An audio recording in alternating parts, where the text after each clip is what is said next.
Hello दोस्तों, सुप्रभात, नमस्कार। मैं डॉक्टर निरंजन कुमार कर्ण, बिहार समस्तीपुर पतेली आज फिर आप लोगों के बीच उपस्थित हुए हैं। आज एक नए टॉपिक का चर्चा करने के लिए। इस टॉपिक में है हाइपरटेंशन का उपचार कैसे किया जाता है, उसी के बारे में आपको हम जानकारी देते हैं। सो प्लीज़ आप लोगों से रिक्वेस्ट है, हमारे इस चैनल को अधिक से अधिक लाइक, सब्सक्राइब और शेयर जरूर करें। सबसे पहले हम जानते हैं कि हाइपरटेंशन बोला किसको कहा जाता है। तो हाइपरटेंशन को ही उच्च रक्तचाप और हाई बीपी की समस्या कहते हैं, जिसमें धमनियों में रक्त का दबाव बढ़ जाता है। इस दबाव की वृद्धि से रक्त की धमनियों में रक्त का प्रवाह बनाए रखने के लिए दिल को अधिक काम करने का जरूरी पड़ता है। नॉर्मल बीपी का पहचान है, उसका संकेत आपको हम बतला देते हैं। जिस समय आप टेस्ट कराते हैं तो 120/80 रहता है, और हाइपरटेंशन होने पे 130 या 140/90 अगर रहता है तो आप समझ जाएं कि हमें हाइपरटेंशन का संकेत मिल रहा है। आज पूरे दुनिया में हाइपरटेंशन का शिकायत बहुत तेजी से बढ़ रहा है। हाइपरटेंशन जेनेटिक भी होता है। तो सबसे पहले हम जानते हैं कि हाइपरटेंशन होता क्यों है। तो टेंशन, चिंता, तनाव, खराब जीवन शैली, तनाव युक्त जीवन शैली, शारीरिक श्रम का अभाव, बाहर के तला भुना खाना खाना, सिगरेट, शराब पीना और से बहुत कारण हैं। जैसे अपने को भाग दौड़ के जिंदगी में शामिल करना। तो ये सब बहुत कारण है हाइपरटेंशन का। सो प्लीज आप लोगों से रिक्वेस्ट है कि टेंशन यानी तनाव, चिंता को अपने से दूर करें। अगर चिंता, टेंशन, तनाव को अपने से दूर करते हैं तो आप यहीं पे अपने हाइपरटेंशन डिजीज को आधे खत्म कर लेते हैं। कारण क्या है?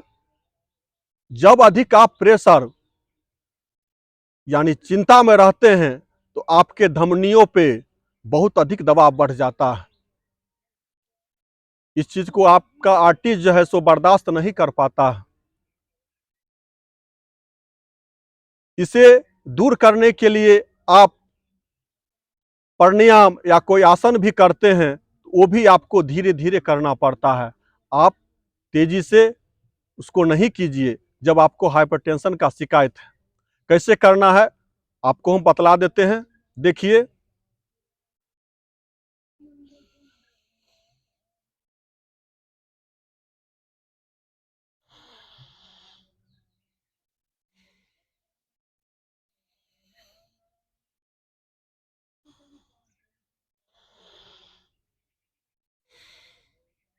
तो ये विधि आपको अनुलोम विलोम हो गया।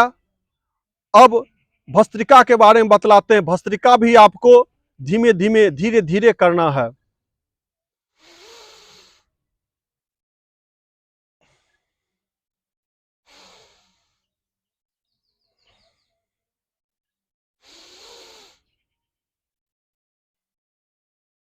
कारण क्या होता है? जब धीरे धीरे आप भस्त्रिका या अनुलोम विलोम प्राणायाम करते हैं तो उस समय आपके धमनियों पे प्रेशर कम पड़ता है। कारण क्या है? आपके धमनी जो है सो स्ट्रोंग हो जाते हैं। वे कोलेस्ट्रॉल हो चाहे हाइपरटेंशन हो। और जब सख्त स्ट्रोंग आपके धमनी हो जाते हैं। तो जब तक आप धीरे धीरे कोई एक्सरसाइज नहीं करेंगे, कोई आसन नहीं करेंगे, तो इसका हानि आपको भुगतना पड़ जाएगा। अगर आप धीरे धीरे इस आसन या प्राणायाम को करते हैं तो आपके आर्टरीज जो हैं सो कोमल हो जाएंगे, उनमें लचीलापन आ जाएगा। इसके निदान के लिए कुछ घरेलू उपचार भी आपको हम बतला देते हैं। जैसे आपको आंवले का रस, लौकी का रस सुबह सुबह खाली पेट पीना है। इससे आपके आर्टरीज जो है सो कोमल हो जाते हैं। सुबह सुबह उठ करके आपको 1-2 गिलास पानी भी पीना पड़ता है, उसको भी आप पिएं और प्राणायाम का सहारा लें। प्राणायाम तेजी से नहीं करें हाइपरटेंशन की स्थिति में। वे लोग प्राणायाम तेजी से करें जिनको हाइपरटेंशन लाना ही नहीं है, उच्च रक्तचाप को लाना ही नहीं है। वे व्यक्ति कपालभाति हो, अनुलोम विलोम हो या भस्त्रिका प्राणायाम हो, वे लोग तेजी से कर सकते हैं। अगर वे लोग तेजी से करते हैं अपने क्षमता के अनुसार तो उनको हाइपरटेंशन नाम के डिजीज देखने का मौका ही नहीं मिलेगा। तो इसलिए आप कुछ फिजिकल भी करें, घरेलू उपचार भी करें, और सबसे अच्छा हम आपको निदान बताते हैं अर्जुन का छाल। और होम्योपैथ का एक दवा आता है Crataegus oxy. Crataegus oxy 200 number लेकर के 2-2 बूंद आप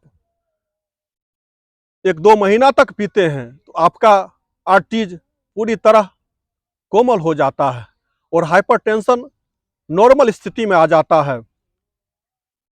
हाइपरटेंशन बढ़ने से आंखों के पुतलियों में, रेटिना में भी प्रॉब्लम आ जाता है, यानी आपको दिखाई कम पड़ता है, मोतियाबिंद का शिकायत भी हो जाता है।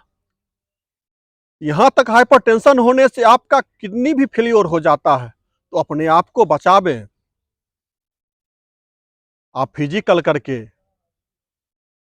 उस थोड़ा बहुत होम्योपैथ दवा का सहारा लेकर के आप लॉन्ग लाइफ जी सकते हैं। मेडिकल साइंस का कहना है कि अगर आपके हाइपरटेंशन है तो इसका जिंदगी भर दवा खाना पड़ेगा, लेकिन हमारा पेट, हमारा प्राणायाम ये कहता है आपको जिंदगी भर नहीं खाना पड़ेगा। आप रेगुलर 15 से 20 मिनट प्राणायाम करें, धीरे धीरे करें,